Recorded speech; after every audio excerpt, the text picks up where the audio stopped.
Welcome to this video, guys. Let's see how we can install MongoDB and MongoDB Compass on Windows 11 and how we can use MongoDB Compass. First, go to this URL. I'll have this link in the description below. Scroll down and here you will see version, platform and package. So from package, let MSI be selected. Don't select anything else. And I'm on Windows 11, so the platform is Windows x64. If you are on any other environment, you can choose it accordingly. And I'll install the latest version, that is 8.0.4. Now click on download and the installer will download. Let's wait till the download is complete.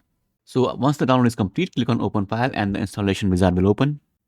Click on next, accept the terms, click next again, and I'll choose complete install. In custom, you can choose what you want to install and what features you want and all the stuff, but I'll install the complete features. So I'll just click on complete. And here you don't need to change anything else. Just keep it as it is.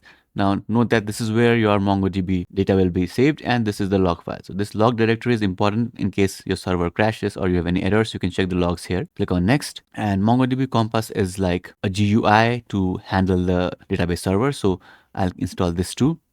Click on next, click install, and the installation has started. Let's wait till this is finished. If you're asked to want to allow this app to make changes to your device, click on yes. So after the installation is complete, you will see this window that says welcome to Compass. You can just click on start. And now you have successfully installed MongoDB and MongoDB Compass. Now you can connect to a database using MongoDB Compass. Just click on add a new connection. And here you add the MongoDB URL. This is the default connection string, and you can give this a name, first connection. You can click on connect. And as you can see, you are now successfully connected to MongoDB server. And here you can create databases and so on. So if I just click on plus here, you get to create a new database and you can see existing databases. There are the default databases from here.